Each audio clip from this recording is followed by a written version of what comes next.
Another night without sleep in Ukraine. A few watched what appeared to be cluster bombs strike. Many more took shelter from this ferocious Russian assault. Just after midnight, around the capital, firefighters tackled a series of enormous blazes. Ukraine brought down scores of Russian drones, but just one Russian missile killed 8 people at this railway station. Ukraine says lives were lost because they have a severe shortage of US-made interceptors. A bloody backdrop for talks between President Zelenskyy and Britain's latest defence secretary.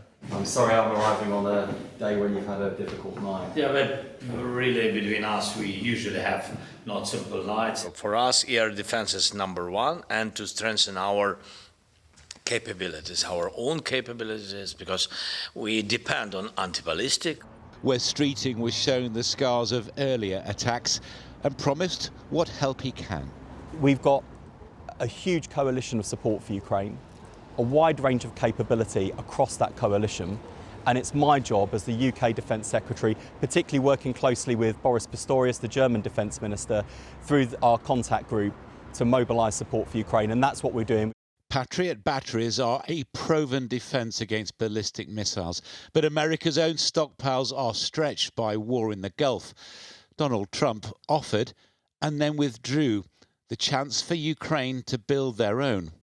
A little birdie told me this, about the fact that we'll give them the right to make Patriots. We have not agreed to that. We're talking about it, but it's a hard thing to give away that kind of technology. And the Ukrainians are working on an anti-ballistic missile, surface-to-air missile that could intercept the ballistic missile warheads as they come in. But clearly that is going to take some time to come to fruition. So the supply of Patriot missiles becomes incredibly important. Russia says it targeted facilities used in the production of Ukrainian weapons. But in Zaporizhia, closer to the front line fighting, the grounds of a children's hospital were hit. This child was recovering from injuries sustained in a previous explosion. His mother stayed at his bedside under the fresh assault. It was terrifying, she says. I fear for all Ukraine's children. Last night's attacks are a signal of Russia's deadly intent. Britain's support for Ukraine, described by the new Defence Secretary as resolute today, will be tested to the full. John Ray, News at 10.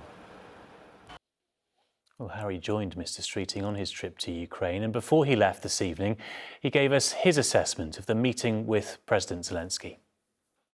Well, as the Defence Secretary prepares to leave Kyiv this evening, the people staying in this city are anticipating perhaps another night of Russian bombardment. As we arrived here this morning on the train, we could see out of the windows some smoke coming from some of the buildings that have been hit overnight by Russian ballistic missiles and drones. And that is why President Zelenskyy is making the case so strongly that he needs more Patriot missile defence systems. And that's a case he made to Wes Streeting when he met with him privately today. Now, look, those missile systems aren't something the UK is currently able to provide to Ukraine, we're told. But Wes Streeting did tell me that he left that meeting and will now try and persuade some allies of the UK and Ukraine who have a stockpile of those Patriot missile defence systems to pass some of them on to Ukraine for use ahead of this winter. In terms of the conflict itself, well, the front line is pretty much frozen in the east of this country. There are feelings here in Kyiv that there could be some peace talks ahead of this winter, and the sense here is that actually, unlike last year, Ukraine is in a much stronger position when it comes to this war, and it's Russia at the moment that they feel finds itself on the what can we do as a country to try and ensure that Ukraine has better missile defence systems so they can defend themselves from attacks like this one. So my fundamental purpose for being here and being here so early in my tenure as Defence Secretary is threefold. First and foremost, to make sure that whether it's President Zelenskyy and the Ukrainian government or indeed the Ukrainian people, it's important to emphasise we've had a change of government in the UK, but our support for Ukraine remains resolute and unequivocal. And then the second and third thing that I'm here to do is firstly to look at what more we can do as the United Kingdom, what capability we can provide, particularly ahead of winter. But the third thing, and the role that I'm proud to play, and I'm proud my Labour and Conservative predecessors have played, is mobilising international support too.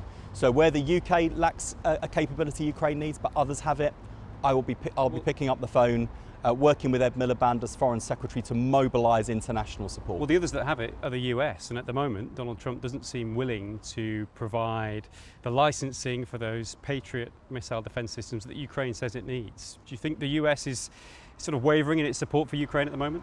I actually think the US have been impressed by the way in which the Ukrainians have conducted themselves, and particularly defence innovation, and the way in which this year in particular has borne out for the Ukrainian front. They're still not following it up with actions, there is, though. I wouldn't understate the level of US support. Of course, we're always working to mobilise more support from allies, and we also recognise the fact that with the war in Iran, the US is committed there. But we've got a huge coalition of support for Ukraine, a wide range of capability across that coalition, and it's my job as the UK Defence Secretary, particularly working closely with Boris Pistorius, the German Defence Minister, through our contact group to mobilise support for Ukraine, and that's what we're doing. We've got a meeting coming up in September and one to follow rapidly in October to make sure that we are effectively issuing marching orders to our partners and Ukraine's allies in terms of what's needed, and then to hold people to that come our meeting in October.